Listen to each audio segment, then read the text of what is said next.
Alright, finally मेरी छुट्टी हो गई है, 4:30 बज गए और अब हम जा रहे हैं वापस घर।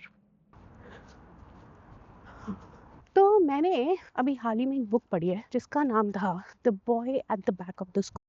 तो बेसिकली कहानी है क्लास में सबसे एंड में पड़ी एक खाली चेयर की, जिस पे एक दिन एक बच्चा आके बैठता है और उस बच्चे के क्लास में आने के बाद क्या क्या होता है, ये इस बुक की कहानी है। जो ऑथर है उसने ये बुक लिखने के पीछे का मेन जो मकसद था वो ये था कि जो एडल्ट बुक्स होती हैं वो रिफ्यूजीज को इतने अच्छे से एक्सप्लेन नहीं कर पाती हैं, उनका बच्चों को सही से मतलब नहीं समझा पाती है। इनफैक्ट मुझे लगता है किसी को भी, बच्चे छोड़ो बड़ों को भी समझ में नहीं आता है। लेकिन उसने, जो ऑथर है, उसने ये बुक ऐसे लिखी है कि आपको समझ में आएगा रिफ्यूजीज के बारे में, उनकी सिचुएशन के बारे में, वो क्या गो थ्रू करते हैं, कितने कुछ होता है उनके साथ जो शायद हमको पता भी नहीं होता। दूसरी अच्छी बात ये है कि इसमें इनोसेंटली चाइल्ड लाइक लैंग्वेज में इतनी सारी इम्पोर्टेंट चीज़ें हमें ऑथर ने समझा दी हैं जो शायद हम बड़े लोग बहुत कॉम्प्लिकेट कर देते हैं। हम लोग ना तो खुद समझ पाते हैं और ना अपने बच्चों को समझा पाते हैं। एक चैप्टर है इस बुक में जिसमें जो बुक की ऑथर है वो रेफर कर रही है अपने रिलेटिव्स को, जिनको वो रेफर कर रही है as very funny but very true, as witches and wizards, जो उसके फादर की डेथ पे आए तो थे लेकिन आके कब चले गए उनका कुछ आता पता नहीं है। एक चैप्टर है इस बुक में जहाँ बहुत ही खूबसूरती से ऑथर ने जो फ्रूट होता है पोमेग्रेनेट उसको डिस्क्राइब किया है। आपको बिल्कुल उसको पढ़ के ऐसा लगेगा कि वो किसी फ्रूट को डिस्क्राइब नहीं कर रही है, वो किसी ज्वेलरी को, जेम्स को डिस्क्राइब कर रही है। आई वुड रिकमेंड, अगर आपको जानना है कि उसने ऐसा क्यों किया अनार जैसे फ्रूट को लेके, you should read the book.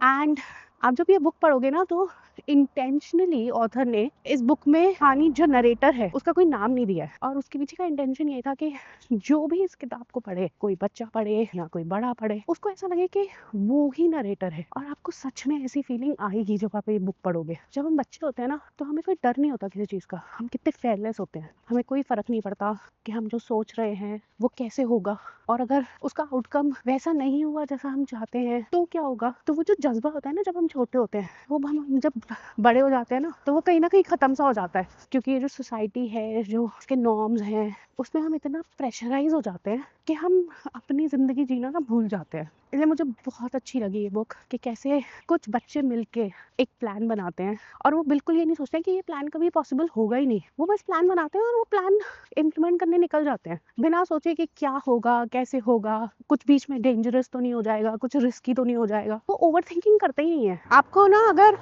Friendship की स्टोरीज, आपको अगर करेज की स्टोरीज, फियरलेसनेस, सिंपल स्टोरीज पसंद है ना तो आप ये बुक जरूर पढ़ना, आप बहुत एंजॉय करोगे। कुछ जगहों पे आप हंसोगे, कुछ जगहों पे आप थोड़ा सा रोओगे, कुछ जगहों पे आप रिलेट करोगे चीज़ों के साथ के स्कूल में, बचपन में शायद आपके साथ भी कभी ऐसा हुआ होगा। वाओ, बहुत अच्छा किया जो मैंने ये स्टोरी पढ़ी, बहुत अच्छा किया जो मुझे स्टोरी के बारे में पता चला। So do check it out.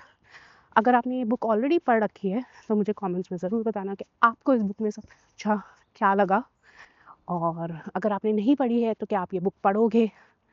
So do let me know in the comments below. Okay, till then I will keep reading, keep watching, and keep coming back to you with good information from films and books. All right? See you then. Bye. और हाँ, एक बहुत ज़रूरी बात, follow, subscribe, and spread the word for me. Okay? Thank you. Bye.